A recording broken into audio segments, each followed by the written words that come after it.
बहुत स्वागत है आपका हमारे खास कार्यक्रम में। मैं हूं आपके साथ साधना बत्रा। देश की सबसे प्रतिष्ठित लोक सेवा के लिए आयोजित यूपीएससी की परीक्षा में उत्तीर्ण हरियाणा के होनहारों को चंडीगढ़ में सम्मानित किया गया। इस मौके पर सीएम नायब सिंह सैनी ने संबोधित करते हुए कहा कि विकसित भारत का जो संकल्प देश के प्रधानमंत्री ने लिया है उसमें आपका योगदान भी अपेक्षित है। रिपोर्ट आपको दिखाते हैं।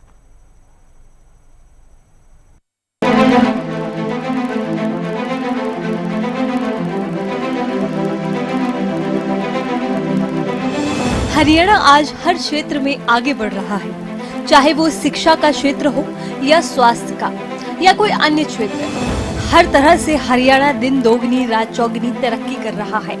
शिक्षा के क्षेत्र में जो बदलाव पिछले 10 साल में देखने को मिला, उसका श्रेय हरियाणा सरकार को जाता है। नई प्रतिभाओं को उभारने और अभ्यर्थियों को प्रतियोगी परीक्षाओं में अव्वल बनाने के लिए हरियाणा सरकार ने कई योजनाएं बनाई और उसका असर आज धरातल पर देखने को मिल रहा है।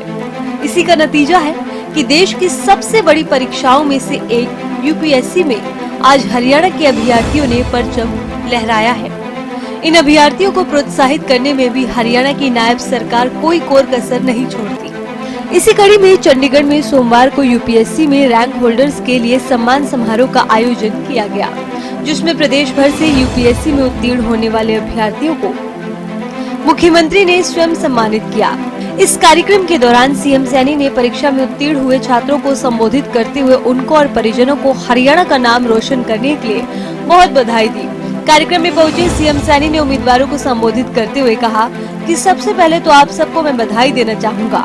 आपने पूरे देश में हरियाणा का नाम रोशन किया है। आपको और आपके परिवारजनों को बहुत बहुत बधाई। हम वो व्यक्ति हैं जो धाकड़ हरियाणा से आते हैं। सर्वे भवन्तु सुखिनः, सर्वे सन्तु निरामयाः हमारी संस्कृति और संस्कारों में है। इसलिए जहाँ पर भी आप सेवाएं दें, वहीं पर हरियाणा का नाम रोशन करें, ऐसी मैं आपसे अपेक्षा करता हूँ। हमारे जीवन का जो सफर है, हमने जहाँ पहुँचना था हम पहुँच गए। अब जीवन का सफर शुरू होने वाला है।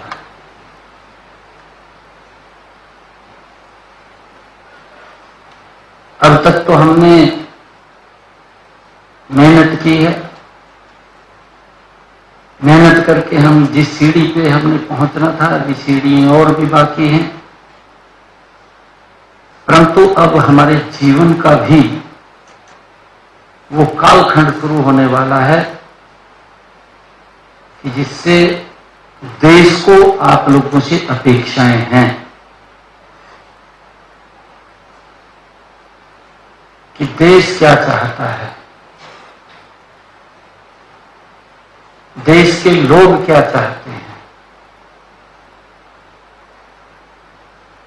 आप देश के विभिन्न क्षेत्रों के अंदर सेवाएं देने के लिए आज तैयार हैं।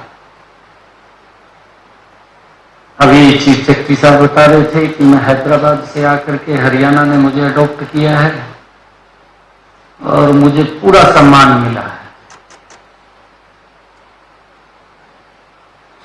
हम कहीं भी जाते हैं, हमारी एक पहचान बन जाती है। और मैं ये भी कहूंगा कि हम तो वो व्यक्ति हैं जो धाकड़ हरियाणा से आते हैं। हरियाणवी कल्चर हमारे पास है पूरा का पूरा। और उस क्योंकि अलग अलग स्टेट्स की वहां की बोली भी अलग है और वहां की संस्कार भी अलग है, मिलेंगे। परंतु अनेकता में एकता हमें जरूर झलकती है। पूरा देश एक ही दिशा में चलने वाला है। कल्चर अलग अलग है, मौसम का भी रंग अलग अलग मिलेगा। ये भारत ही है जिसके अंदर 6 ऋतुएं हैं। आप किसी समय कहीं जाएंगे तो आपको वर्षा भी मिलेगी, आपको बर्फ भी मिलेगी, आपको गर्मी भी मिलेगी, आपको वहां पर अन्य वातावरण भी मिलेगा कि गर्मी भी नहीं है, सर्दी भी नहीं है। ये पूरे देश के अंदर आप लोगों को ये वातावरण मिलेगा। आप सबको मैं बधाई देता हूं। आपके परिवारजन आए हैं, उनको भी मैं बहुत बहुत बधाई देता हूं। आप जीवन में जहां पर भी आप सेवाएं दें, वहीं पर हरियाणा के नाम को ऊंचा करें, ये मैं आपसे अपेक्षा करता हूं। सीएम ने कहा कि देश की सबसे प्रतिष्ठित लोक सेवा के लिए आयोजित यूपीएससी की परीक्षा में उत्तीर्ण हरियाणा के होनहारों को सम्मानित किया। देश का हर 10वां सैनिक तो हरियाणा से है ही, अब सिविल सेवा में भी हरियाणा की भागीदारी तेजी से बढ़ी है। मैं सभी उत्तीर्ण युवाओं को बधाई देता हूं। उन्होंने कहा कि सिविल सेवा में शामिल होना देश के विभिन्न हिस्सों में जाकर सेवा करने का एक अवसर है। प्रधानमंत्री श्री नरेंद्र मोदी जी ने 2047 तक भारत को एक विकसित देश बनाने का संकल्प रखा है।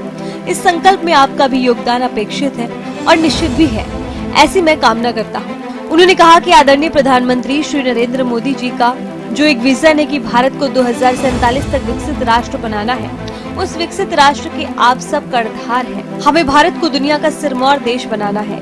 स्वामी विवेकानंद जी की कल्पना को कोई साकार का रूप दे सकता है तो वो आपका विजन है।